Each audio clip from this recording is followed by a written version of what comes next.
Sigurado ka na ba, Leia, sa gagawin mo? Abay malayo ang labo dito sa Pampanga. Saka hindi natin alam kung tama ba ang address na nakita mo sa kapirasong papel doon sa gamit ng mga kapatid mo. Ni hindi mo nga siya makontak eh. Basta, sigurado ako, taga roon ang lalaki, Roy. Ang bata pa ng kapatid ko para makipagtanan sa lalaking ni mo ka hindi ko nakita. Ni hindi pa nga pumupunta sa bahay para makilala ko. Paano mo makikita abala ka sa pagsasanay sa nalalapit na boomerang competition? Lalo na ngayon, hindi ka na sumali sa palaro. Nawala ng saysay ang mga paghihirap mo dahil sa pasaway mong kapatid. Paano ako makakasali?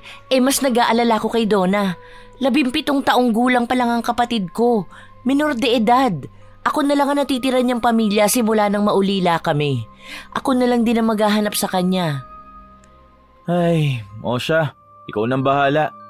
Wala na rin naman akong magagawa. Kasama na ako eh. Itinakas ko na nga itong minibus ni Airpat para sa'yo dahil hindi kita matiis. Walang kasiguruhan ng lugar na pupuntahan natin ha. Nagtataka lang ako kung bakit pati ang boomerang na yan dinala mo pa. Lumalakas kasi ang loob ko kapag kasama ko ang boomerang ko. Para kung ano man ang mangyari sa atin sa daan, may maipanlalaban man lang ako. Lalo na't ang balita ko sa Bicol ay may ilan-ilan pang naninirahang mga masasamang elemento. Kaya ba pinagdala mo na rin ako ng buntot pagi?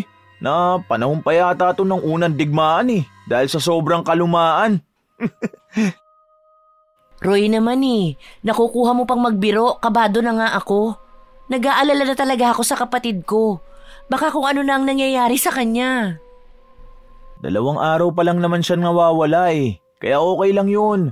Sigurado namang mahal niya yung lalaki kaya sumama siya sa nobyo niya. Namagitan ang katahimikan sa loob ng sasakyang minamaneho ni Roy. Habang si Leia ay nakatanaw sa unahan ng sasakyan, hawak ang kanyang paboritong boomerang. Kaibigan ng dalaga si Roy at magkasama na sila noon pa mang sila ay mga nag-aaral pa. Kapitbahay niya ito at madalas niyang hinihingian ng tulong kapag may problema siya. Mahusay na nagagamit ni Leia ang boomerang sa angular momentum at aerodynamica. Napapalipad niya ito ng malayo depende sa lakas ng paghagis. Bilang isang sandata o kagamitan sa paghahagis, maaari itong gamiting kasangkapan laban sa mga elemento dahil may talim ito sa tigkabilang dulo na kasing talas ng scalpel na ginagamit ng mga doktor. Kaya ang pinapayagang gumamit lang nito ay ang mga may kasanayan sa paghawak sa boomerang. Inabutan na tayo ng dilim. Yung ilaw na lang ng sasakyan natin ang nagbibigay liwanag sa kalsada. Sigurado ka bang tamang daan ito? Tignan mo nga uli sa Google Map mo, baka mali na tayo ng binabagtas na daan. Sigurado ako, tama ang dinadaanan natin. Sa unahan lang ang tingin mo, baka may biglang tumawid Hindi mo agad mapansin, makadisgrasya pa tayo. Ano ka ba? Malaking malaki pa rin ang mga mata ko. Kahit kanina pa tayo madaling araw nagbabiyahe, hindi ako nakakaramdam ng antok. Sira ka. Oo na, pasensya ka na kung pati ikaw nadamay sa problema ko sa kapatid ko. Alam mo namang ikaw lang talaga ang nilalapitan ko Saka ikaw naman ang may sasakyan sa ating dalawa. Sa susunod kasi turuan mo na ako magmaneho. O tignan mo to, nasisi pa ako. Hindi yan ang inaalala ko, kundi ang galit ng ama ko sa hindi pagpapaalam sa kanya. Sus, hindi yun magagalit. Baka nga isipin pa nun nagtana na tayo Baka matuwa pa yun kapag nalaman ni Tito Raul na magkasama tayo. At masaya ka pa sa lagay na yan. Teka, bakit puro batuhan na itong dinadaanan natin? Lubak-lubak at makitid na ito kumpara sa unahang bahagi ng kalsada. Idiretso mo lang at baka dito lang yan tapos sa unahan sementado na. Baka nung eleksyon, pinangako rin ng mga politiko na pagagandahin ng mga daanan. Baka hindi lang ito inabot ng budget at naudlot na naman ang pagpapagawa. Baliw, nakukuha mo pa magpatawa ngayon samantalang kanina paiyak-iyak ka. Nililibang ko lang ang takot mo nang hindi kung ano-ano yung napapansin mo sa daan. Ilang minuto pa ang pinalipas ng magkaibigan habang binabagtas ang kahabaan ng daang lubak-lubak. Halos mahilo si Leia sa walang tigil na paggalaw ng kanilang sasakyan, kaya inabalan na lang ng dalaga ang kanyang sarili sa pagbukas ng kanyang cellphone. para masigurado na rin niyang tama nga ang kanilang tinatahak na daan. Lumiwanag ang kanyang mukha sa pag-flash ng ilaw sa kanyang cellphone. Halos mapatayo siya sa upuan sa sobrang pagkabigla nang mapagmasdan niya ang itaas na bahagi ng kanyang cellphone.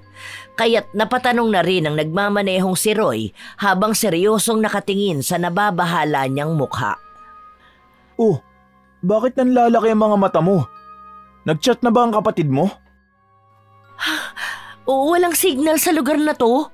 Halos lahat na ng sulok sa Pilipinas, kaliwat kanan na ang nagtataas ang tower ng mga iba't ibang network site. Tapos walang signal? Totoo ba to? Baka naman sira na yung cellphone mo. Patayin mo tsaka bubuksan ulit. Wala talaga, Roy. Hala, paano natin malalaman kung nasa na tayo? Wala ba tayong pwedeng mapagtanungan sa mga bahay na madadaanan natin?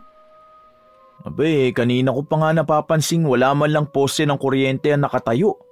Maliban sa mga nagtataas ang puno wala rin mga bahay, tindahan at mga tao na makikita natin naglalakad. Tignan mo, yung ilaw lang ng sasakyan natin na nag-iisang liwanag sa dinadaanan natin. Abay, pambihira. Baka naman naliligaw na tayo. Hindi, baka kinakabahan lang tayo. Sa unahan baka may bahay na tayong maaaring mapagtanungan. Siguro naman kahit papano may makikita tayong bahay dito. Tama pa kaya itong lugar na napuntahan natin? Aba, malay ko. Ikaw tong tinatanong ko kanina Paulit-ulit kong sinisiguro sa'yo kung tama itong pinupuntahan natin. 50% na lang din ang battery ng cellphone ko. Sa pagkakataong yon ay nagsimula ng bumalot ang takot at kaba sa dibdib ni Leia habang panay ang tingin niya sa hulihan at unahang bahagi ng kanilang sasakyan. Ngunit talagang wala siyang makitang kabahayan sa lugar na yon. Bukod sa ingay ng kuliglig sa kakahuyan, ay nakadagdag pa sa kanya ang takot sa tila nakabibiging katahimikan sa paligid. Maging ang napakalamig na simoy ng hangin na nagdudulot sa kanya ng kakaibang pakiramdam ng isang hinalang may panganib na darating. Kumalma ka nga, pati ako natataranta rin sa'yo Kailangan lang natin makapag-isip ng paraan kung paano natin ibebuelta o maiikot ang sasakyan para makabalik. Mukha kasing pang-isahang daan lang to O ayun, tignan mo Leia, sa unahan ng madadaanan nating malaking arko na gawa sa tabla ng kahoy. Basahin mo nga kung ano nakasulat.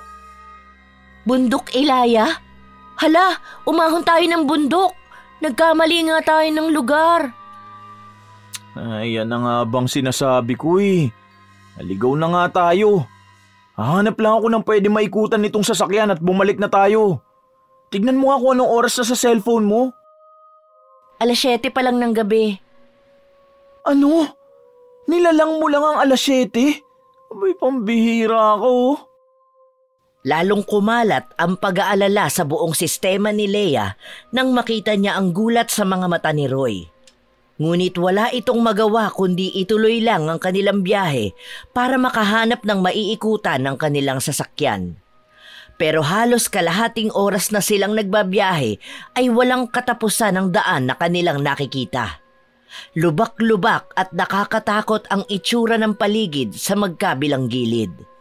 Mga naglalakihang mga puno na nakakakilabot ang itsura dahil mas lalong nadaragdagan ng dilim ng paligid sa malago at makapal nitong mga dahon. Mukhang nagkamali nga tayo ng lugar na napasukan. Saka tingnan mo yung mga karatula sa bawat punong madadaanan natin. Lahat ay yari lang sa plywood na ang nakasulat ay tamang daan. Tapos pintura lang ang ginamit na pansulat. Mukha pang hindi pinaghirapang pagandahin. Yung mga letra nakasulat na parang kinahig ng manok. Paano pa ako hinayaan kitang mag-isang umalis? Mabuti na lang talaga at hindi ka marunong magmaneho ng sasakyan. Salamat, Roy. Pero talagang nakakakilabot ang lugar na ito. May ganito pa palang lugar sa Bicol? Ewan ko. Ngayon lang din naman ako nakarating dito Ang kaso, hindi nga lugar kundi bundok. Diyos ko, masaklapan ito. Kapag naubusan tayo ng gasolina. Naku, kapag nakita ko talaga yung kapatid mong yan, kukutusan ko talaga yan ng matindi. Baka sa mukha ni Roy ang matinding inis para sa kapatid ni Leia. Kahit galit na ito ay nakukuha pa rin ng lalaking pakalmahin at pigilan ang sariling emosyon kahit siya ay nakaramdam na rin ng matinding inis sa kapatid. Kung hindi ito naglayas, ay wala sila ngayon sa ganitong sitwasyon. Habang natahimik silang dalawa na halos ang maririnig na lang nila ay ang ingay ng tunog ng makina ng sasakyan, sa kalagitnaan ng pagmamaneho ni Roy ay natanaw nila ang lalaking tumatakbo. Pasalubong ito sa kanilang sasakyan. Diyos ko, Roy! Nakikita mo ba yung lalaking tumatakbo? Maraming dugo ang kanyang katawan. Anong gagawin natin? Kumalma ka lang, nandadamay ka ng tarantay. Hindi natin siya bababain at baka nga modus lang nila yan para maniwala tayo at malagay tayo sa panganib. Hindi natin kabisado yung lugar. Paano kung peke lang yung dugo? Papalapit na siya sa kinaroroonan natin. Pero bakit parang may humahabol sa kanya? Walang sapin ng paa niya, tad-tad ng sugat sa katawan at sira-sira ang damit ng lalaki. Mukha na siyang baliw pero parang totoong nasa panganib siya. Tulungan niyo ako! May umahabol sa akin, mga halimaw! Nakikiusap ako! Buksan niyo ang pinto! Namumutla ang lalaki at napakaraming dugo na bumasa na sa kanyang damit. Halatang malayo na ang natakbo nito galing sa kung saang lugar. Panay ang kalampag nito sa pinto at harapan ng salamin habang humihingi ng saklolo sa kanila. Dumidikit din ang dugo ng lalaki sa harapang salamin ng kanilang sasakyan. Kaya't mas lalong nakaramdam ng takot si Leia. Lalo na ang paminsan-minsang paglingon nito sa likurang bahagi ng daang pinanggalingan nito. Kaugnay nito ang pagtataasan din ng mga balahibo niya sa katawan sa malakas na ingay ng nanginginig nitong boses. Inihinto ni Roy ang sasakyan at pinasakay ang lalaki. Nang makapasok ito sa loob ng sasakyan ay sakalang din napansin ni Leia. Nanginginig ang tuhod at buong katawan ng lalaki na parang balisa. Bakit parang umalinsangan ang paligid, Roy? Saka anong mga yan? Masyadong madilim. Hindi ko makita ang tinuturo mong mga nilalang. Ang napapansin ko lang, parang mga gumagapang silang mga hayop habang nakatungo. Kahit anong mangyari, wag na wag kayong hihinto. Saka na lang ako magpapaliwanag. Kailangan makaalis na tayo sa lugar na to. Pero bago yun, nakikiusap ako na balikan natin yung kasama ko. Kung totoo mang mga halimaw nga ang humahabol sa'yo, bakit parang mga kambing lang naman ang kinatatakutan mo? Saka hindi kami pupunta sa kasama mong kailangan natin balikan. May iba rin kaming gustong puntahan. Nakikiusap po ako. Parang awa nyo na. Ang mga humahabol sa'yo na sinasabi mo, mga kambing lang o baka mga hayop lang sa gubat ang mga nakita mo. Masyadong madilim ang daan kaya guni-guni mo lang yun. Huwag mo na kami idamay, pwede? Roy, mukhang nagsasabi siya ng totoo. Huwag ka basta magtitiwala. Ngayon lang natin siya nakasama. Nakita ko kasing parang mga ordinaryong kambing lang ang mga humahabol sa atin tingnan nyo. Nariyan na! Hinahabol na nila sa sakyan natin! Bilisan mo, kuya! Mga halimaw sila na alaga ng mga aswang! Anak ng putya, anong klase mga nilalang ang mga yan? Halos mapasigaw sa takot si Leia nang mapansin niya ang mga nakakatakot na halimaw na pilit humahabol sa umaandar nilang sasakyan. Lubak-lubak ang daan kaya isa pa yon sa mga naging dahilan kung bakit bumabagal ang takbo ng sasakyan. Sa wakas ay nakarating sila sa gubat na may saktong espasyong para makaikot ang minibus. Pero dinig na dinig nila ang pagsampa sa bubungan ng kanilang sinasakyan. Sa malas at pagkataranta ni Roy ay naibangga nito ang minamanehong sasakyan sa isang malaking puno dahilan para tumigil ang makina at umusok ang unahang bahagi nito. Roy! Pinabasag nilang salamin ng mga bintana! Anong gagawin natin? Mukhang kailangan natin bumaba ng sasakyan. Kung totoo mga aswang sila, kakailanganin natin ng buntot pagi at gamitin mo ang lahat ng husay mo sa paggamit ng boomerang. Ikaw naman lalaki, may dala ka bang armas o kahit na anong panlaban sa mga aswang? Jay po ang pangalan ko. Wala po ako ibang dala maliban sa kutsilyo ko pong ito. Wag po tayong bababa. Kailangan paandarin niyo ulit ang sasakyan. Hindi niyo sila kayang labanan, marami sila. Sandaling napahinto si Jay sa pagsasalita nang mula sa likurang bahagi ng sasakyan ay nakapasok na ang isang halimaw dahil nabasag na nito ang salamin. Nakakapanindig ng balahibo ang makintab na balat ng aswang habang naglalaway ito na humihingal. Nakangisi na parang isang mabangis na hayop at hindi nila inaasahan ang buong itsura ng nilalang nang tamaan nito ng liwanag. Ang dalawa nitong ulo ang tumambad sa kanila. Biglang bumuga ng apoy ang kaliwang ulo ng aswang kung kaya't napatalon sila pababa ng sasakyan. Nagulat sila sa taglay na kakayahan ng halimaw. Nagbubuga sila ng apoy. Ngayon lang ako nakakita ng ganyang nilalang. Ano bang klaseng lugar ito?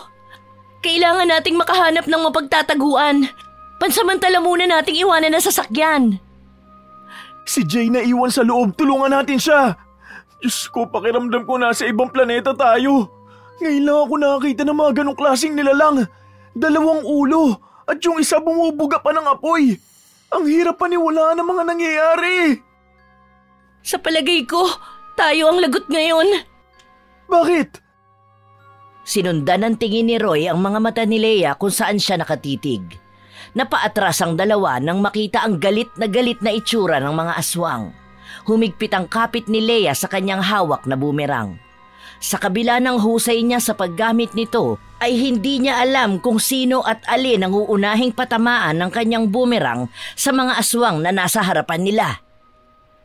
Kapag binitawan ko ang aking bumerang, kailangan nating makabalik sa loob ng sasakyan. Nakikipaglaban din ang lalaki sa loob. Wala na tayong ibang mapagpipilian kundi ang lumaban sa mga halimaw na to. Mag-iingat ka!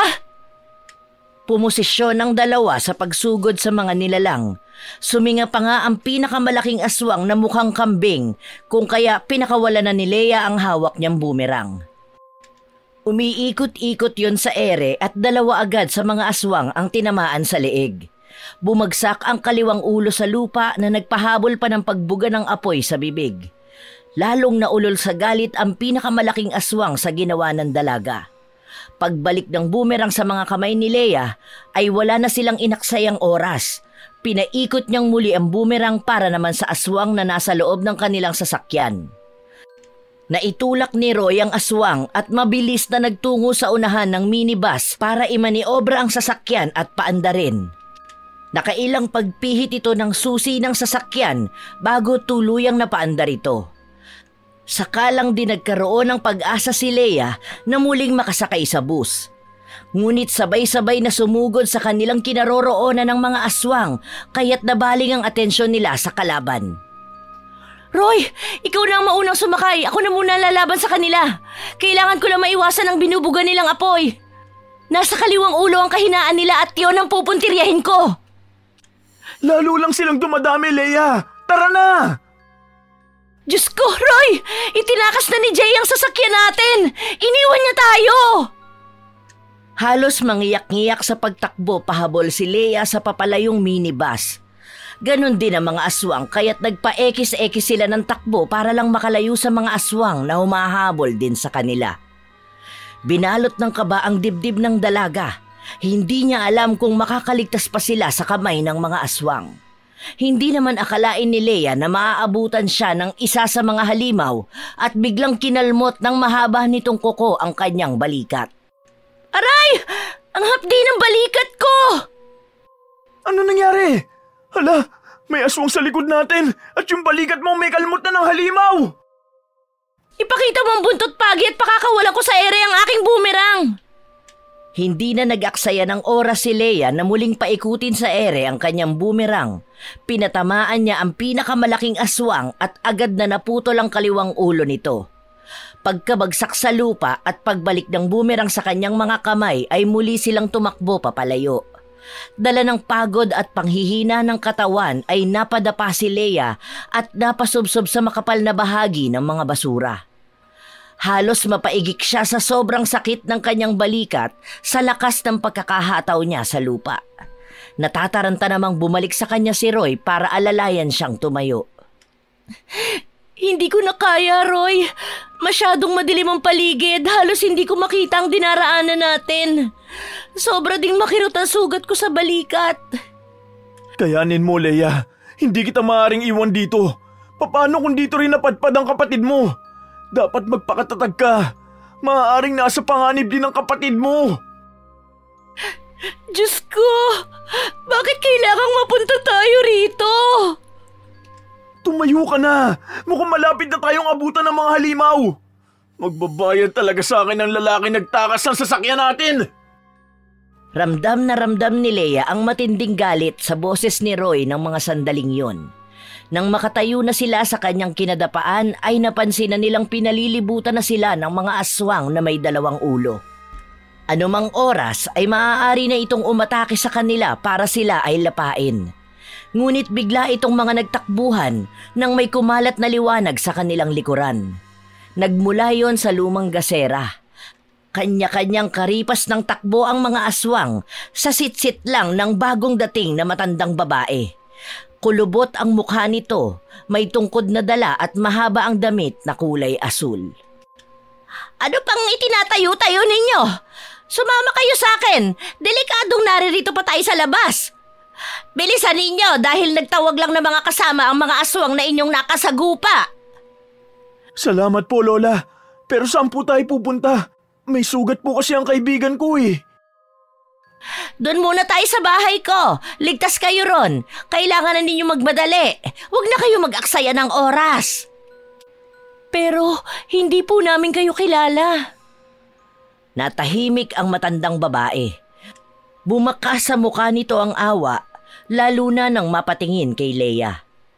Sa pagkakataong yun ay nawala ang takot ng dalaga sa matanda at naramdaman niya sa mukha nito na mabait yun. Nagkatinginan sina Leia at Roy. Alam niya na nag-aalala ang kaibigan niya dahil hindi nila kilala ang matandang babae. Ngunit sa huli ay tinanggap nila ang alok ng matanda. Kailangan nila ng pansamantalang mapagtataguan at masisilungan para hindi sila lubusang mapatay ng mga aswang. Sumama sila sa matandang babae na nagpakilala bilang si Lola Edna. Nagpakilala na rin sila sa matanda. Halos 15 minuto silang naglakad bago nila narating ang bahay ni Lola Edna. Isa yung maliit na kubo na nakatayo sa gitna ng kakahuyan. Yari lamang yun sa kugon at kawayan. Yun lamang ang bahay na nakatayo sa lugar na yon. Nasa labas ng kubo ang malalaking bato na parang isang lamesa. Dumito muna kayo sa loob ng aking bahay. Huwag kayong mag-alala. Balot ng proteksyon ang bahay na ito laban sa mga aswang na sigbin. Sigbin? Ano pong klaseng aswang o nilalang ang sigbin? Ang sigbin ay isang nilalang na lumalabas sa gabi at humihigop ng dugo ng tao mula sa kanilang mga anino o sa mismong katawan ng tao. Ito ay naglalakad ng paatras. Ang ulo ay nakababa sa pagitan ng kanilang mga binti at may kakayahan na maging invisible sa iba pang nilalang, lalo na sa mga tao. Ito ay maihahalin tulad sa wangis ng kambing at mayroong napakalaking tenga na kayang pumalakpak na tila mga kamay. Meron din itong mahabang buntot na maaaring gamitin bilang latigo. Ang sigbin ay sinasabing naglalabas ng nakakasukang amoy. Pero dalawa po ang ulo ng sinasabi ninyong sigbin. Ang kaliwang ulo po nila ay bumubuga ng apoy. Tugma naman po ang paglalarawan niyo sa mga halimaw na humabol sa amin. Kaya lang po, dalawa yung ulo nila. Sila ang mga sigbin na mas mabangis pa kaysa sa ibang kauri nila. Kaya mag-iingat kayo dahil maaari kayong masunog sa apoy na ibinubuga ng mga sigbin na yon. Pagkatapos kayong masunog, ay saka naman nila kayo lalapain dahil hindi sila kumakain ng sariwang laman ng tao. Kung sigbin nga po ang nakalaban namin, anong uri sila ng mga sigbin at gaano sila karami? Ayon sa mga alamat, mayroong mga pamilyang tinatawag na sigbinan kung saan may kapangyarihan ng mga miyembro nito na utusan ng mga sigbin na alaga nila. Itinatago raw nila ang mga ito sa isang tapayang luwad. Ang mga aswang naman ay sinasabing nag-aalaga rin ng mga sigbin. Mayroong sabi-sabi na ang mga sigbin ay maaaring hango sa mga tunay na hayop na hindi na ngayon madalas nagpapakita. Naririto sila't namumuhay sa bundok Ilaya. May pagkakahawig din sila sa mga kangaroo. Ano po ang maaaring makatalo sa kanila? May sasakyan po sana kami. Kaya lang isang lalaki po ang dugo ang tinulungan namin laban sa mga sigbi na humahabol sa kanya. Pero itinakas niya at iniwan kami sa gitna ng laban. Wala akong ibang alam maliban sa asin. Tungkol naman do sa lalaking nagtakas ng sasakyan mo. Baka dahil sa takot kaya nagawa niya yon. Nako, napakalayo pa naman ang bayan sa bundok na ito. Delikado pati sa daan kung magpapaabot kayo ng gabi. Ibig sabihin po, mahihirapan na kami makaalis sa lugar na ito? Oo, kung may taong may sasakyan na susundo sa inyo, saka lang kayo makakaalis. Pero sa ngayon, kailangan na muna ninyong manatili rito. Para sa inyong kaligtasan.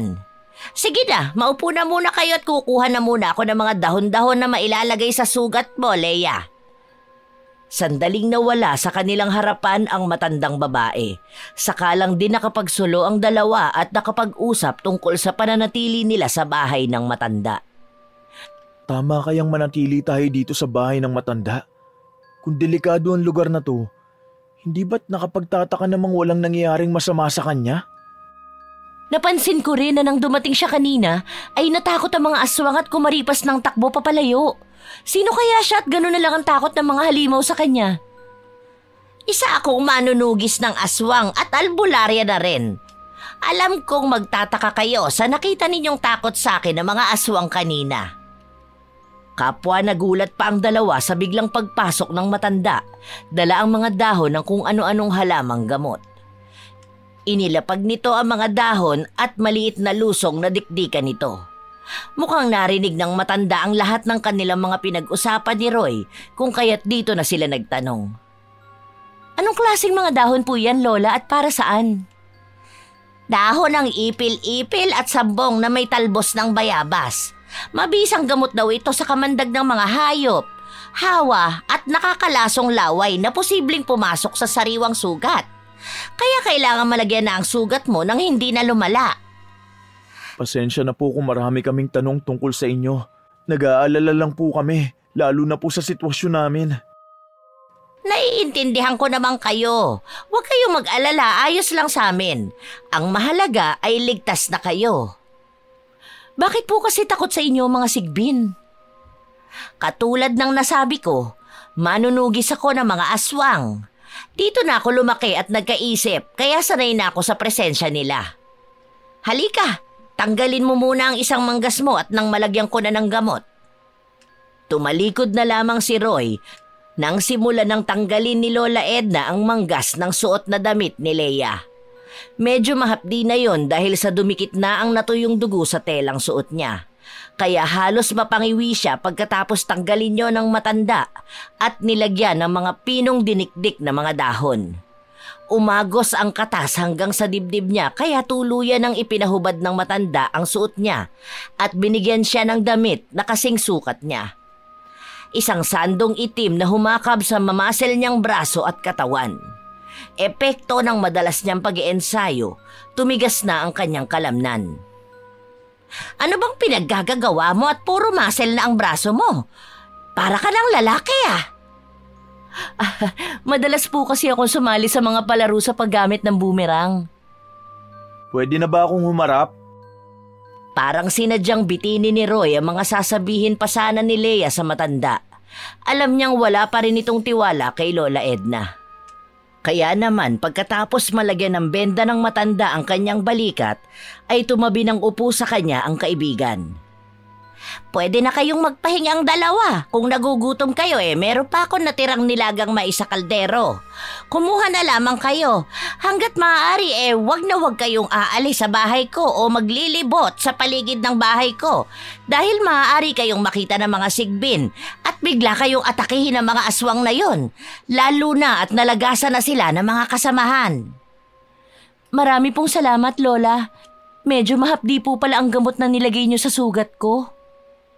Dahil sinisip-sip na mga dinikdik na dahon ng mga mikrobyong naiwan sa sugat mo. Inumin mo na rin ang katas ng sambong na may luya. Tiyak na lalagnatin ka dahil sa pamamaga ng sugat mo.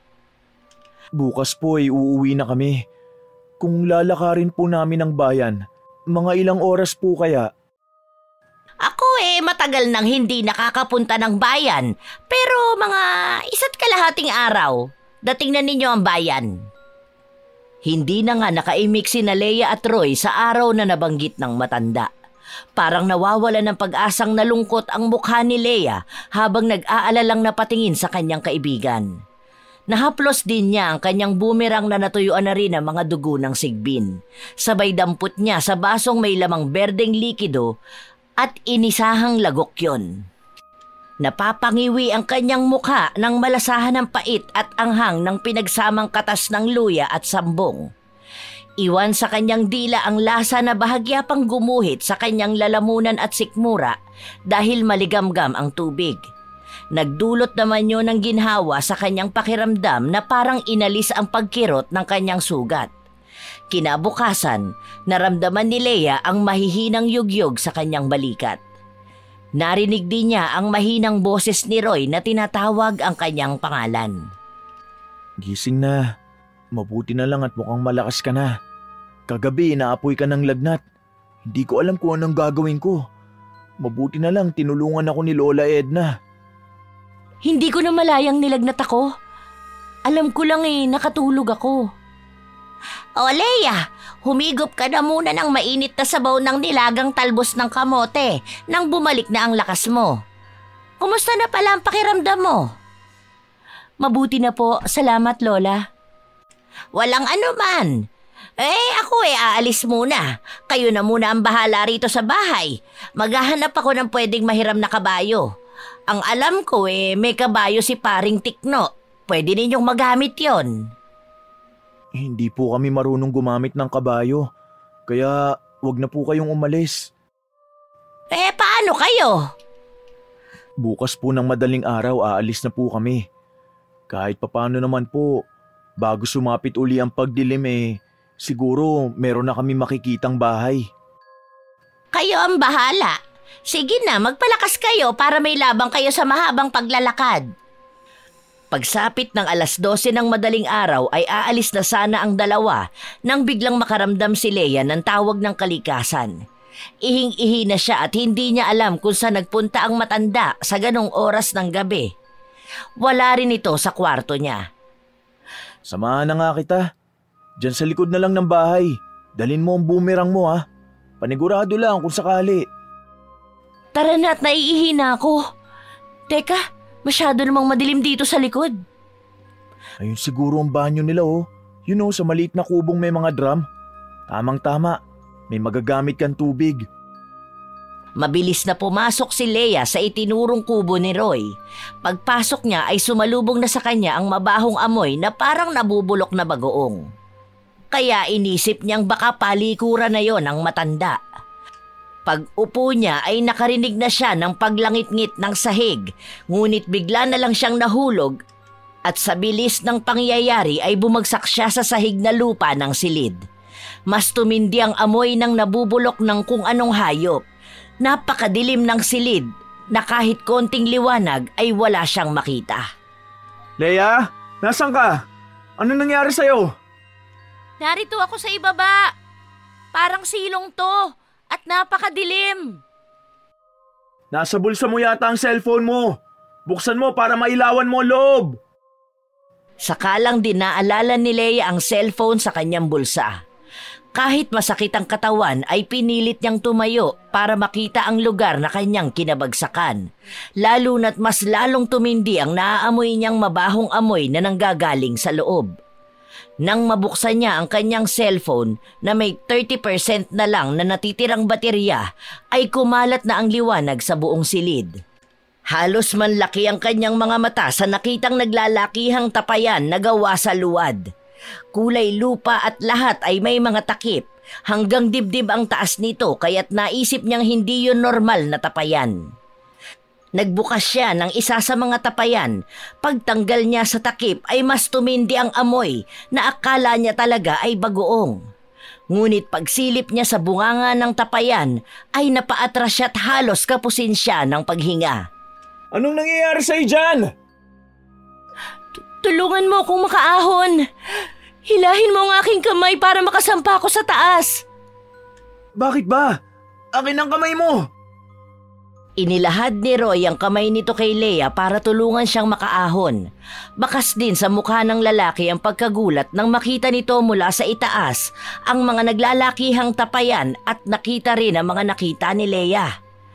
Napasigaw ang binata. Ganon din ang dumadagundong na pagsigaw ni Lola Edna mula sa ibaba. Saktong nakaahon na rin si Leia. Pangahas kayo! Pinasok ninyo ang silid na hindi ninyo dapat pinapasok! Kayo ang nag-aalaga ng mga sigbin. Mapagkunwari kayo. Halimaw kayo. Hindi na kayo makakatakas sa mababangis kong mga alaga.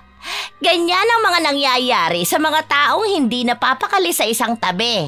Hindi ko na sana kayo papatayin Kaya lang nalaman na ninyo ang aking sikreto. Isa-isang pinagtatanggal ni Lola Edna ang mga tapayan na nakahilera sa silong. Kasunod ang paghagupit ng hawak nitong patpat na tuluyang nagpagising sa mga natutulog na sigbin. Umalingaw-ngaw din ang boses ng matanda na nagdulot naman ng labis na takot at kaba kay Leia. Tumakbo na tayo bago pa man makaahon ng mga halimaw na yan! Akin na ang bumerang ko! Humanda sila! Lalaban na ako! Kailangan natin makalayo sa kanila bago pa nila tayo abutan! Malalaki ang mga hakbang na binagtas nilang dalawa ni Roy ang makitid at masukal na daan patungo sa kung saan sila pwedeng makapagtago. Lakad takbo habang habol ang hiningang walang lingon likod na binilisan pa nila ang takbo. Pero sadyang mabibilis tumakbo ang mga sigbin at konting-konti na lang ay maaabutan na sila ng mga ito. Kamuntikan pang maabot siya ng mga pagbuga ng apoy ng kaliwang ulo ng sigbin. Ngunit kasabay din ito ang pagpapaikot naman niya sa kanyang hawak na bumerang. Natanggal ang ulo ng sigbin na unang umatake sa kanila at kada bagsak sa lupa ay napapabuga pa ng apoy ang mga halimaw kahit ito'y naputol na sa katawan. Doon lang mangingitim ang mukha ng halimaw at sunod na matutumba ang katawan. Maraming mga sigbin ang humahabol sa atin. Ano kaya kung umakyat tayo ng puno? Hindi pwede. Matalas ang pang-amoy ng masasamang elemento, lalo na paggabi. Kaya bilisan mo na lang ang pagtakbo at gamitin ang buong husay ang natatangi natin sandata. Dahil kapag nawala pa yan, mawawala na tayo ng pag-asang makatakas pa. Sige lang, tumakbo kayo hanggat may lupa. Hindi na kayo makakatakas. Dito na kayo malilibing ng buhay. Ikaw ang malilibing dito ng buhay, matandang hukluban! Ganyan ba tumanaw ng utang na loob ang mga dayuhang ginamot ko ang sugat? Kasalanan ninyo kung bakit nangyayari sa inyo ito!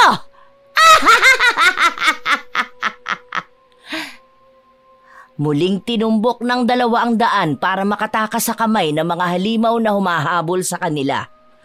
Pero sa pagtakbo nila sa unahan ay lumundag na ang malaking sigbin. Sumadsad pa nga ito sa lupa para maharangan sila. Sa pagkakataong yon ay napakapit sa braso ni Roy si Leia. Habang kip-kip ang bumerang sa kanyang mga kamay. Humarap sila sa matandang parang nagmukha na ring halimaw sa paningin nila. Sa wakas, makakatikim na rin ng karne ng tao ang aking mga alaga. Irereserba ko muna ang isa ko pang bihag sa kabilang kubo. Kayo muna ang uunahin ko. Sino? Kaya ba wala kayo sa silid nyo kanina? Dahil bukod sa amin meron pa kayong naloko at nauto. Parang kamukha mo siya. Pakialamera din kagaya mo. Takot at pag-aalala ang bumakas sa mukha ni Leia nang tumingin siya sa mukha ni Roy. Takot na baka yun na ang katapusan nila at pag-aalala na baka ang kapatid na niyang si Donna ang tinutukoy ng matanda na sinasabi nitong bihag sa kabilang kubo. Dala ng bugso ng kanyang damdamin, pinakawalan niya ang hawak na bumerang patungo sa kinaroroonan ng matanda. Subalit hindi niya inaasahang masaluyo ng matanda at pinaikot pabalik sa kanya. Mabuti na lang at mahusay din siyang sumalo kaya't nailaga niya ang sarili niyang sandata na tatama sana sa kanyang leeg. Sige! Sugurin ninyo ang inyong pagkain. Huwag kayong magtitira sa kanilang mga katawan. Lasapin ninyo ang sariwang dugo ng mga taong yan. Ito ang lasapin ninyo! Mga halimaw! Takbo na, Leia! Sa pagpapaikot muli ni Leia ng kanyang boomerang ay tinamaan niya ang 2 sigbin at sabay na bumagsak sa lupa. Umatungal ng malakas na huni na parang isang asong nauulol ang iba pang mga sigbin. Saktong pagbalik ng boomerang sa kanyang mga kamay ay lumiwanag ang paligid. Nagmula ang liwanag na yon sa ilaw sa kanilang sasakyan na itinakas ng lalaki. Iniharang nito ang minibus sa harapan nila at pinagbuksan sila ng pinto. Sumakay kayo! Bilisan nyo! Tara na, Leia! Kailangan na natin sumakay! Donna! Walang mapagsidlan ng tuwa ang puso ni Leia nang makita ang umiiyak niyang kapatid. Agad siya nitong nakilala pagkasampa niya ng sasakyan. Pati ang mabilis na pag-andar ng kanilang sasakyan ay hindi na niya alintana dahil lumapit na siya sa kinaroroonan ni Donna. Mahigpit niya itong niyakap at napahagulgol na rin ang iyak. Pero nagulat silang dalawa ng kanyang kapatid nang biglang suntukin ni Roy ang nagmamanehong lalaki. Kuya! Huwag mo saktan si Jay! Bakit ba? Tinatanong mo kung bakit? Isa ka pa! Alam mo bang iniwan kami ng lintik na lalaking to sa gubat matapos namin siyang iligtas ng ate mo? Patawarin niyo ako, pero hindi ko na alam ang gagawin ko. Desperado na akong iligtas si Donna na higit na mas kailangan ng tulong dahil nakagapo siya sa gitna ng mga sigbin sa kulungan mismo ng halimaw. Salamat dahil iniligtas mo ang kapatid ko, pero mali talaga ang ginawa mo. Paano kung napahama kami dahil sa ginawa mo? Makakaya ba ng konsensya mo? Hinintay mo sana kami makasakay bago ka umalis. Pasensya na po, ate. Nataranta na po talaga ako eh. Ang mahalaga, ate, ligtas na tayo. Sa palagay ko ay hindi pa. Tignan niyo sa likuran ng sasakyan. Napakaraming mga sigbin ang humahabol sa atin. Kumapit lang kayo. Kabisado kong lugar na to. Hindi sila makakaabot sa atin. Ilang oras na lang sisikat ng araw. Hindi na sila makakalapit sa atin dahil kailangan na nila ulit bumalik sa kanilang pinagtataguan. Ako na ang magmamaneho. Baka iwanan mo uli kami. Kuya, tama si Jay. Mas kabisado niya ang lugar na ito. Kailangan magtiwala muna tayo sa kanya. Hindi ko rin sila pwedeng atakihin ng gamit kong boomerang dahil sa malakas na hangin. Maaaring makaapekto ito sa ikot ng aking sandata. Sakalang din napaupo si Roy sa hulihang bahagi ng sasakyan habang katabi nito si Leia na nakatanaw din sa walang kapagurang paghabol sa kanila ng mga sigbin. Ano nang gagawin natin? Kasalanan mo to eh. Masyado kang mapusok. Umalis ka ba naman at sumama sa lalaking yan? Ni hindi mo man lang inisip ang mararamdaman ng kapatid mo. Patawad, kuya.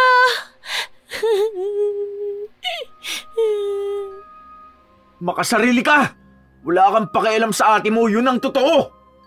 Hindi po namin Huwag kang makisabat sa usapan namin ha! Isa ka pa! Dinala mo rito si Donna para ipahamak mo lang! Nag-iisip ka ba? Paano kayo napunta sa lugar na ito? Katulad po ninyo, nagkamali kami ng daan. Hindi ko rin po alam ang lugar na ito. Dito po kasi ang binigay na address sa mga magulang ko. Dito kami napadpad sakay ng motor namin. Kaya lang inatake din po kami ng mga sigbin at binugahan ng apoy ang aming motor. Nahuli po kami ng matandang si Lola Edna. Nagpanggap din bang mabait sa inyo? Opo ate, kaya lang nahuli po kasi namin siya na nagpapakain ng mga buhay na baboy ramo sa kulungan. Akala ko po sawa o anong hayupin lang. Pero nakita ko po kasi ang malaking tapayan na may lamang halimaw. Ang sabi ni Jay, aswang daw po na sigbin. Kaya maging aral sa inyo ito. Bakit kailangan nyo pang magtanang dalawa? Ewan ko. Basta kung hindi dahil sa pagtatana nila, wala sana tayo ngayon dito. Nakahalukip-kip ang mga braso habang nakasimangot si Roy. Wala namang masabi si Leia dahil tama rin naman ang dahilan ng ikinagagalit ng kanyang kaibigan sa kanyang kapatid. Habang umaandar ang sasakyan nila, ay pumailan lang ang katahimikan sa kanilang paligid sa loob. Hindi naman sinasadyang napatingin si Leia sa likurang bahagi ng sasakyan kung saan ay nasa hulihang upuan sina Roy at Donna na kapwa nakatingin sa kanya. Hindi niya maipaliwanag ang takot na nararamdaman nang biglang napansin niya ang unti-unting pagtayo pasilip ng sigbin sa likod ng upuan ni Donna. Naglalaway ito na nakangising nakatingin sa walang kaalam-alam na kapatid. Napansin agad yon sa salamin ni Jay sa unahan at kinabig nito ng pakanan at kaliwa ang sasakyan. Dahilan para masira ang atensyon ng sigbin sa muling pag-atake sa kanila sa loob. Donna, sa likod mo may sigbin. Sikapin niyo makalapit dito sa unahan at ibabangga ko sa puno ang hulihang bahagi ng sasakyan. Delikado yan. Baka lalong masira ang sasakyan. Pero nagbubuga po yan ng apoy. Matutusta tayo kapag hindi po tayo kumilos. Wala nang oras. Kumapit kayo sa mga upuan.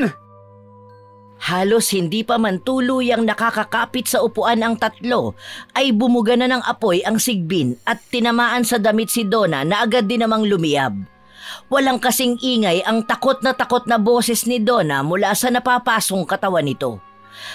Kaya kahit malapnos ang palad ni Leia ay nagawa niyang yakapin ang kapatid at pinagulong-gulong sa sahig ng sasakyan. Habang si Roy ay nakikipagbuno sa aswang, inihinto ni Jay pansamantala ang pagmamaneho at tinulungan ng binata ang kasintahan.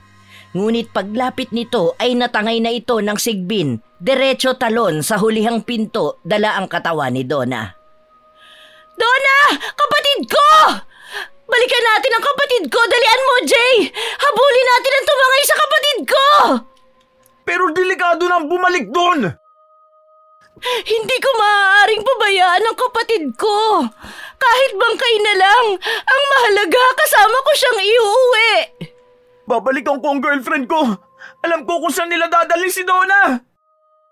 Buong determinasyong pahayag ni Jay, pabor sa gustong mangyari ni Leia. Muling pinaandar ni Jay ang sasakyan at si Leia naman ay kulang na lang paliparin niya ang boomerang para lang mapatay ang halimaw. Sumilay ang galit sa nanginginig na labi ng dalaga. Ganon din ang paghigpit ng pagkakahawak niya sa boomerang habang binabagtas ang kadiliman ng daan hanggang sa pagsilip ng araw sa umaga. Natitiyak niyang hindi pa nakakain ng mga sigbin ang kanyang kapatid kaya may pag-asa pang makuha niya ang katawan ni Donna. Sa laki ng lapnos niya sa katawan, imposible na makuha pa natin siya ng buhay. Ano ba pinagsasasabi mo? Tayo mapapahamak. May pagkakataon na tayo para tumakas pero babalik pa tayo sa taong hindi natin alam kung buhay o patay na? Nag-iisip ba kayo? Hindi na halos natapos ni Roy ang mga sasabihin nito nang ihinto ni Jay ang sasakyan at nilundag nito si Roy para lang suntukin ito sa mukha. Dala ng matinding galit ng dalawang lalaki sa isa't isa, nagpambuno na ng tuluyan ang dalawa. Nagpalitan ng malalakas na suntok sa kanilang mga mukha hanggang dumugo ang mga labi. Hindi na nakatiis si Leia at sa inis ay binigyan niya ng tig-iisang sampal ang dalawang lalaki, dahilan para bigla itong tumigil at natauhan. Ang tatapang ninyo! Kung sa mga sigbin kaya ninyo ibuhos ang lakas nyo, buhay ng kapatid ko nakasalalay dito! Kahit ikamatay ko pa, gagawin ko! Mabawi lang ang katawan ng kapatid ko! Ikaw, Roy, kung ako nasa kalagayan ni Donna, ganyan din ba sasabihin mo? Walang kwentang lalaki to, ate! Tumigil ka! Isa ka pa! Tinatanong kita, Roy, ganyan ba ang ikakatwiran mo sa kanila? Iiwan mo rin ba ako kagaya ng sinabi mo kanina sa kapatid ko? Oh! Natahimik ka! Bakit hindi ka makapagsalita? Pasensya na. Nadala lamang ako ng bugso ng damdamin ko. Pero wag mo sanang kalimutan dahil sa pagmamalasakit ko sa'yo, kaya ako napasama dito. Kaya wag mo akong pag-iisipan na masama. Hindi ordinaryong aswang ang makakalaban natin. Konting pagkakamali, maaaring malagay sa panganib ang buhay natin. Susugurin natin ang mga halimaw para sa taong walang kasiguraduhan kung buhay pa o patay na. Hindi tayo maililigtas ng boomerang mo na wala ngang nagawa habang inaatake tayo ng sigbin at nakuha ang kapatid mo. Para namang natatauhang napaupo si Leia sa upuan at napahagulgol na lamang ng iyak habang pinagmamasdan ang hawak na boomerang. Kung wala naman pala itong silbi at walang kwentang sandata, ang mabuti pa, Itapon ko na ito! Huwag, ate! Kahit papaano makakatulong pa rin yan. Ibig sabihin lang ni Kuya Roy, pamalit lang sana sa sandata kapag nasa laban na tayo. Gasolina lang ang nadala ko. Na sa tingin ko pwede na para sunugin ang silid-tulugan ng mga sigbin. Sisirain natin ang mga tapayan ng matanda na pinagtataguan niya ng kanyang mga alaga. Tama. Natutulog na ang mga sigbin sa mga ganitong oras ng umaga. Kaya kakailanganin natin magmadali. Ako naman, may mga dala akong kagamitan na pang-ayos ng sasakyan. Sa palagay ko pwede na yun. Ang ibig mo bang sabihin, tutulungan mo na kami? Oo, patawarin mo ako sa mga nasabi ko kanina.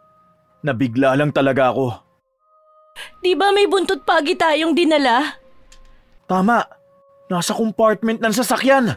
Wala nang oras, kailangan na natin magmadali. Dala ang mga gamit na kakailanganin nila. Muling pinaandar ni Jay ang sasakyan.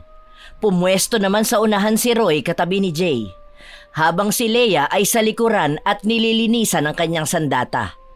Mabilis ang pagtakbo ng minibus nang magsimulang magkwento si Jay kung paano siya nakakuha ng gasolina. Papalabas na sana kami ni Donna sa lugar na to para tumakas at iwan kayo. Kaya lang nakilala niya tong sasakyan. Umiiyak siya matapos kong mailarawan sa kanya mga itsura niyo. Nakiusap siyang balikan ko kayo dahil ate niya raw ang nakuhanan ko ng sasakyan. Bumili siya ng gasolina dahil alam niyang yun lang ang makakapatay sa mga aswang. Kung ganon, wala na sana kami kung hindi dahil sa kapatid ko. Oo, ate. Patawarin mo ako sa naisip kong paraan para iligtas ang kapatid mo. Kung ganon ay naisip pa rin tayo ng kapatid ko. Hindi ko lang talaga lubos maisip kung bakit kailangan mangyari ito sa atin. Huli na para magsisiyan. Harapin na lang natin. Huli man o hindi pa, ay wala nang puwang ang sisihan. Naluluhan na lang na napasubsob sa sariling palad si Leia matapos niyang marinig ang mga pahayag ni Jay. Gusto niyang magalit sa kanyang sarili. Hindi siya nagkaroon ng oras para sa kanyang kapatid para magabayan ito ng tama. Ngunit mas nangingibabaw sa kanya ngayon ang kagustuhan niyang makitang ligtas at buhay si Donna. Kahit napaka-imposible na. Kapag may nangyaring masama kay Donna, hindi ko sila mapapatawad. Dito mo na itigil ang sasakyan. Naririto na tayo. Walang iwanan sa laban na to. Dito tayo tatakbo kapag nakuha na natin si Donna at susunugin natin ang tapayan ng matanda. Ate, ikaw na ang humawak ng kutsilyong to. Isingit mo sa madali lang maabot ng kamay mo. Salamat. Tinanggap niya ang iniaabot na kutsilyo ni Jay sa kanya habang dahan-dahang humahakbang papalapit sa kubo ng matanda. Nakiramdam sila sa paligid na halos nakakabingi ang katahimikan. Hindi ko gusto ang pagiging tahimik ng paligid. Hindi maganda ang kutob ko. Kailangan talasan natin ang ating pakiramdam at ang ating mga mata. Yung gasolina, dala mo ba, Jay? Oo, kuya. Nandito, bitbit ko. Humakbang pa sila papalapit sa bahay ng matanda at hindi nila inaasahan ang mga sumunod na nangyari. Para silang mga daga na nahuli sa patibong. Si Leia ay nakatuntong ng tali. Humigpit yun at dinala siya sa itaas ng puno habang nakatiwarik. Ang dalawa namang lalaki ay kinulong ng lambat na gawa sa maitim at makapal na tali, diretso din sa itaas ng puno habang nakabitin.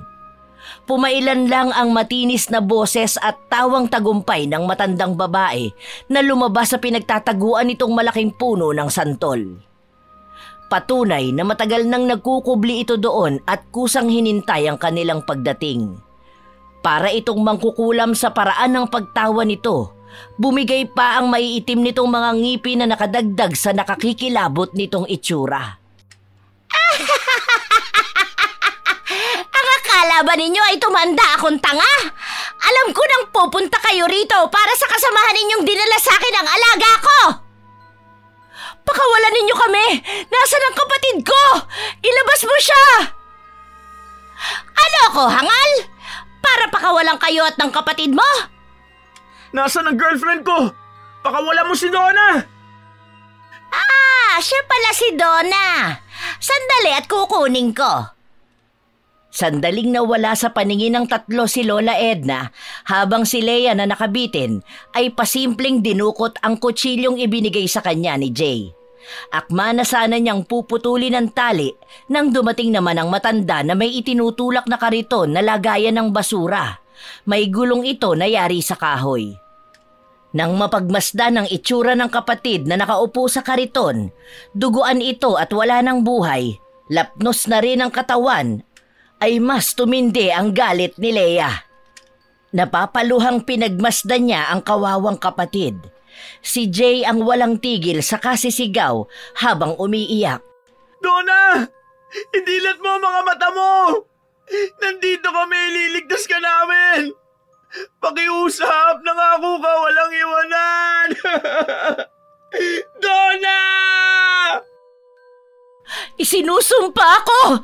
Pagbabayaran ninyo ang ginawa ninyo sa kapatid ko! Papatayin ko kayo kasama ng mga halimaw mong alaga! Yon ay kung makakaligtas pa kayo dyan. Oras na lang ng pagdilim ang hinihintay ninyo. Magiging gabihan na kayo ng mga alaga ko! Hindi ka magtatagumpay, matandang hukluban! Nagtagumpay na ako. Nahuli na kayo ng bitag ko. Pero uunahin nilang kainin ang katawan ng pinakamamahal ninyong si Donna. Mabango na kasi sa kanila ang amoy ng nasunog na laman ng tao. Pag-aagawan nila ito at ako naman manunood na lang ng malapelikulang eksena mamayang gabi. Sa pagkakataong yun ay mas lalong nagpupuyo sa galit si Leia habang pinag-aaralan na niya kung paanong mapuputol ang tali sa kanyang kaliwang paa. Hirap na siya sa kanyang katayuan ng mga sandaling yon at nararamdaman na rin niya ang unti-unting paghapdi ng kanyang paa. Umaagos na rin ang dugo mula sa paggasgas ng tali sa kanyang balat na walang humpay sa unti-unti ring paghihigpit ng tali sanhi ng kanyang timbang. Hindi umaalis ang matanda habang nakatingala sa kanya. Hindi tuloy niya maisagawa ang mga binabalak. Lalo na nang makita ng matanda ang bumagsak niyang boomerang sa tapat niya. Dinampot yun ng matanda at itinutok sa kanya. Muntik na akong tamaan ng sandatang ito Ngunit nasalo ko. Dahil ang totoo, sanay din ako sa paggamit nito. Paano kung subukan ko sa inyong tatlo? Gusto ko lang malaman kung hindi pa ako nalalaos. Kaninong ulo kaya ang babagsak? Wag! Itigil nyo na ang kaibangan nyo! Nilayasan kayo ng pamilya nyo dahil halimaw kayo! San man sila naroroon, nandidiri na sila sa pagkatao nyo! Tumigil ka! Masyado kang maingay! Kung unahin na kaya kita, ha? Nakukuliling na ang tenga ko sa boses mo! Patayin mo na ako kung papatayin mo! Dahil sa sandaling makatakas ako dito, gagawin ko ang sinasabi ko! Ipalalasap ko sa iyo ang impyernong hinahangad mo! Ginagawa! Hindi nginangata! Ang kapatid mo nga hinayaan mong mamatay Ikaw pa kayang nakatali ang may magawa pa para iligtas ang sarili? Nang tumalikod ang matanda para pagmasdan ang hawak nitong boomerang, ay nagkaroon ng pagkakataon si Leia na abutin ang kanyang tali sa paa at gilgilan yon ng hawak niyang kutsilyo.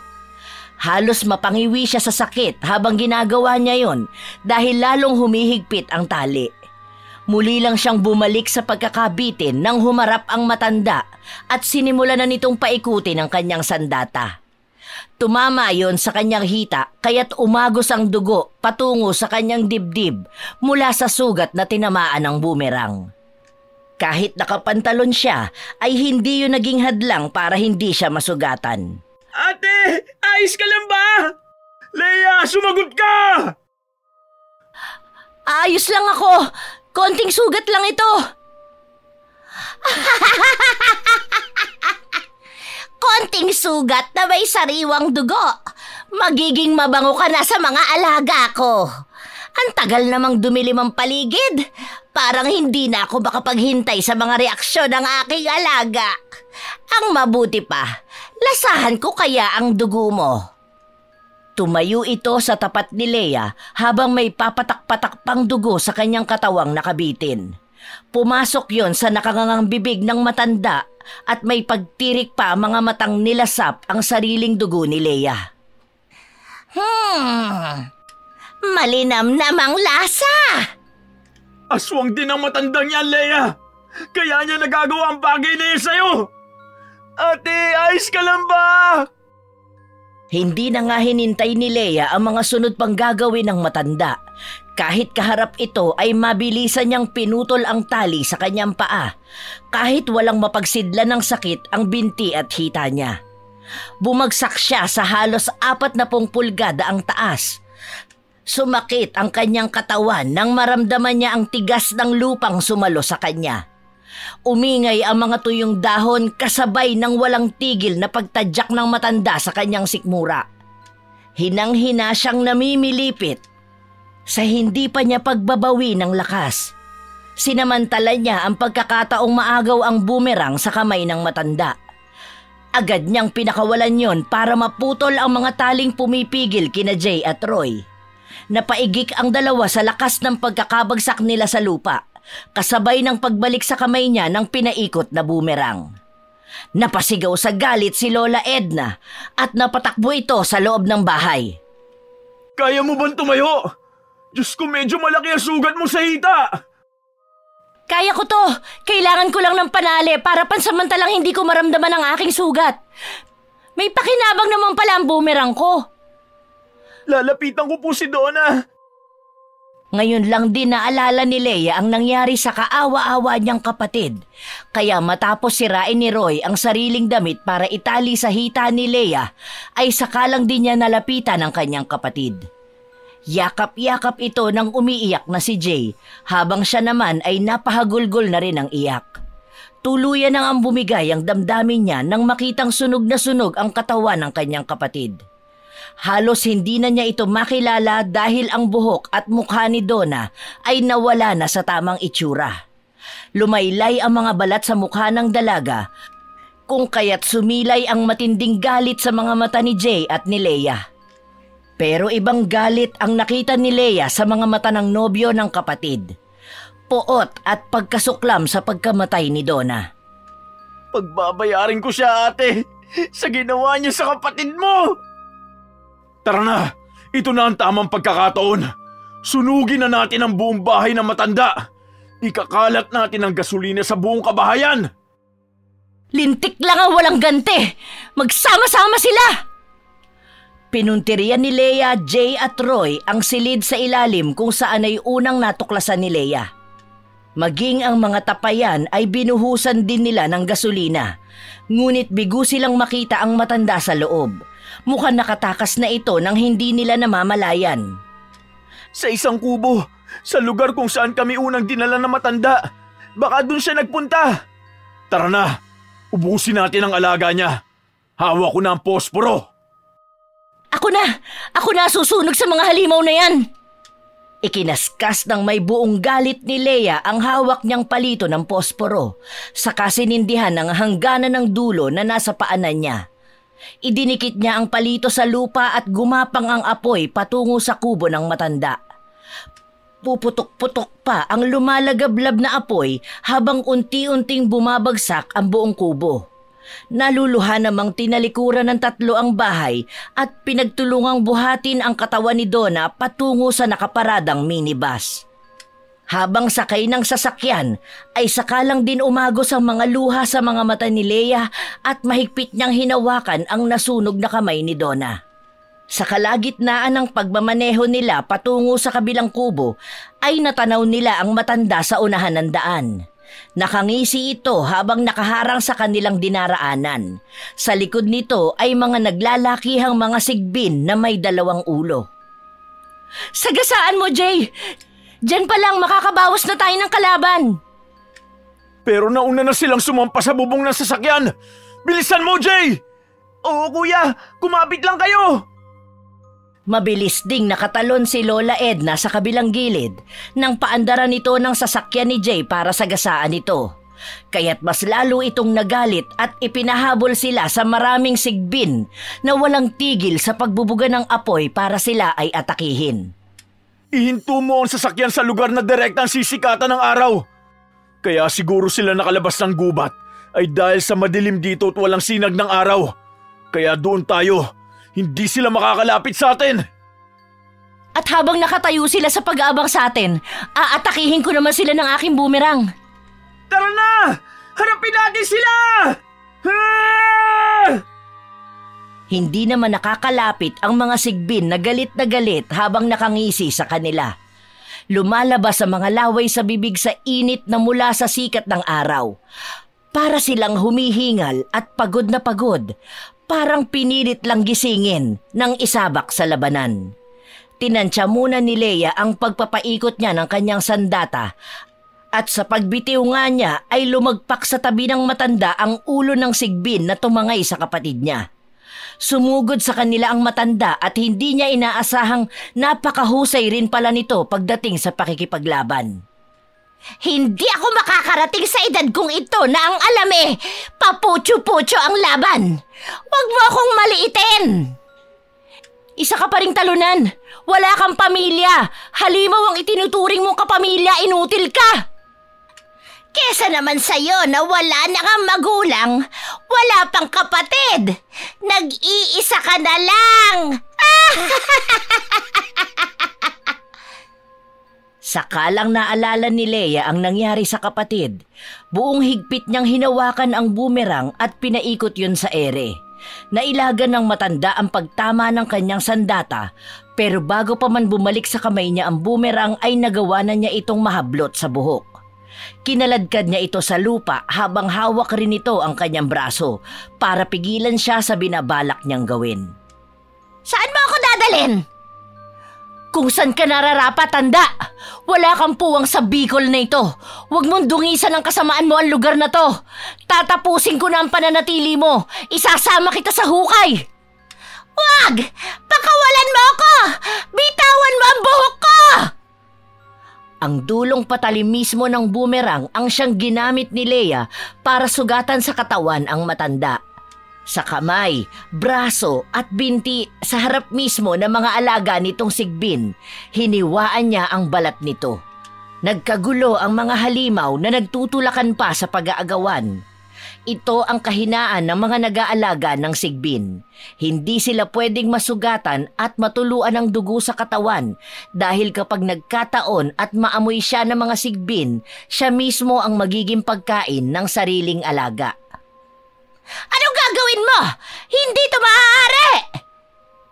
Pagkain na rin ang tingin ng mga alaga mo sa'yo. Parusa yan sa kasamaan mo. Ngayon mo ipakita ang lahat ng galing mo kapag hinabol ka na nila. Walang yaka! Magbabayad ka! Gawin nyo na ang plano natin. Ibuhos ang natitirang gasolina sa kanila. Para sa pagbuga nila ng apoy, lahat na sila ay mapupunta ng impyerno.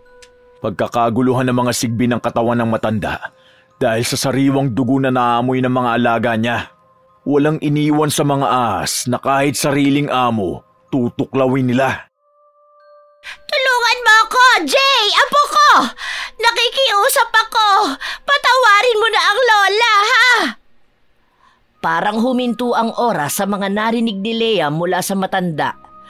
Ganon din si Roy na kapwa din niya napatingin sa gawin ni Jay na may hawak na gasolina. Hindi ito nag-atubiling binuhusan ng gasolina ang matanda ng walang imik. At sa paglapit ng mga sigbin kasabay ng pagbuga ng mga apoy ay kasama ring natupok ng apoy ang katawan ng matanda. Nakuha pa nitong tumayo at nakapagsalita para kay Jay. Patawarin mo ako, apo ko! Hindi ko sinasadya! Patawarin niyo rin ako, Lola. Pero hindi ko na po kaya. Suko na ako sa pagiging aswang ninyo. Linti ka? Niloko mo kami? Apo ka niya? Siguro sinadya mong dalhin dito ang kapatid ko para ipahamak siya sa mga alaga ng halimaw mong lola. Hindi, ate. Hindi ko alam na imbis na ang mga magulang kong pupuntahan ko ay sa lola ko ako mapupunta. Pinatay ng mga sigbi ng mga magulang ko. Kaya wala na akong nagawa ng masira ang sinasakyan naming motor. Maniwala ka, ate!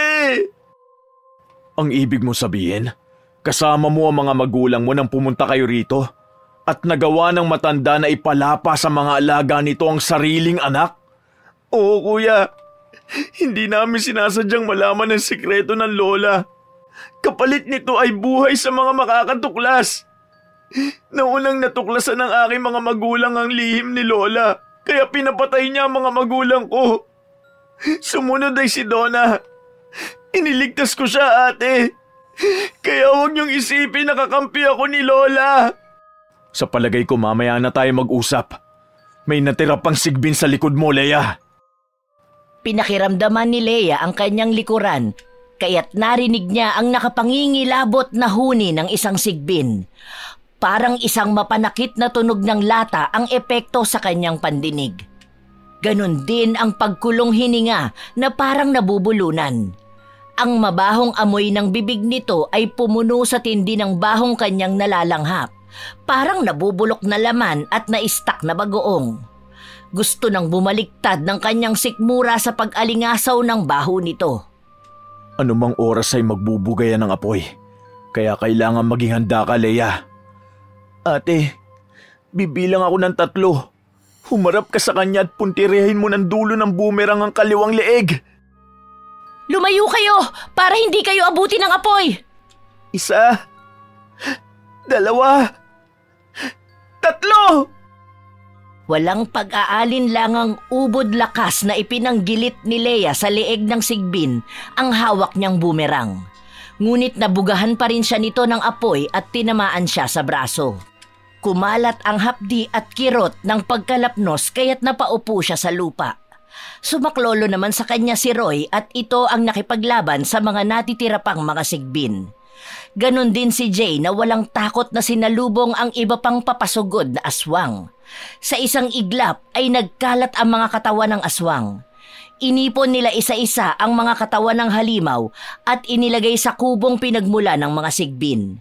Magkakasama silang 3 na nakatayo sa harapan ng lumang kubo para panoorin kung paanong unti-unting nilalamon ng apoy ang buong bahay. Nabigyan na ng hustisya ang pagkamatay ng mga magulang mo, Jay, pati ng kapatid ko. Umalis na kayo, ate.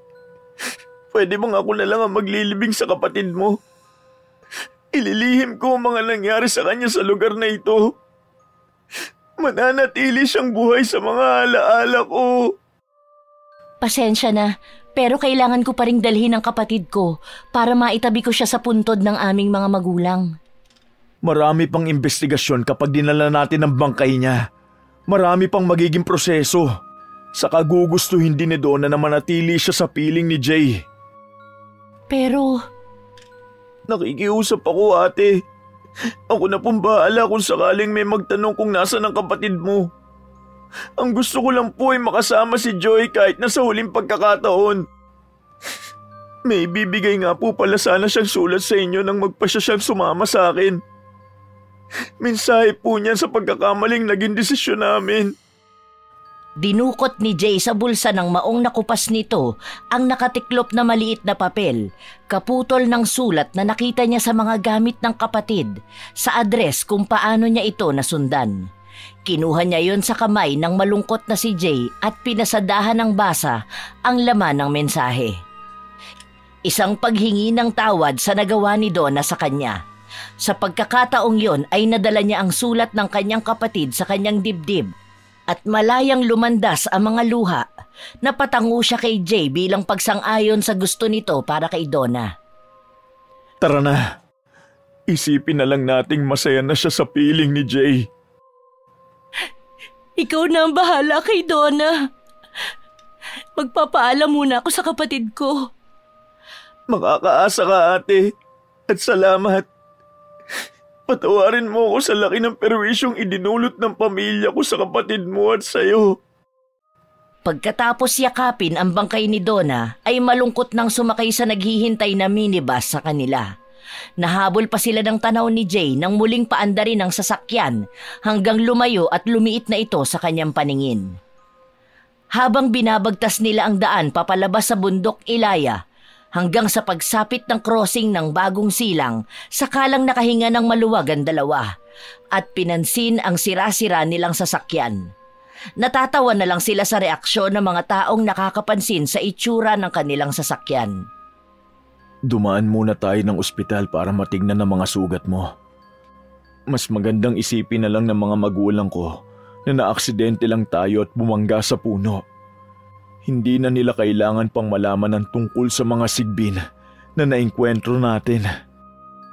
Mukha ngang kailangan ng gamutin itong mga sugat ko. Sobrang hapdi na rin kasi eh.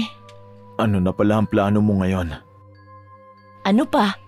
E di mag-ensayo ulit at magtinda ng mga boomerang. Ay, wala na talaga akong masabi pa. Walang nakakaalam sa totoong nangyari kina Leia at Roy.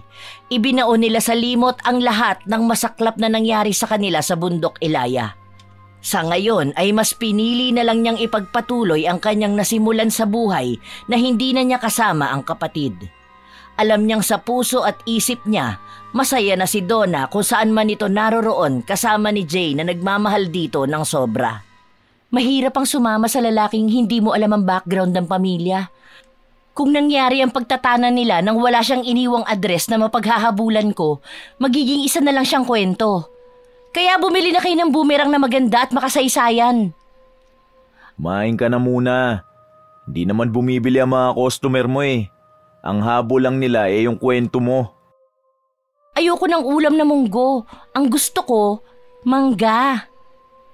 Abat, naglilihi ka na? Pumailan lang ang lakas ng palakpak sa paligid nang i-anunsyo ni Leia sa kanya mga customer ng boomerang ang biyayang ipinagkaloob sa kanila ng dakilang lumikha, kasama ng panibagong buhay.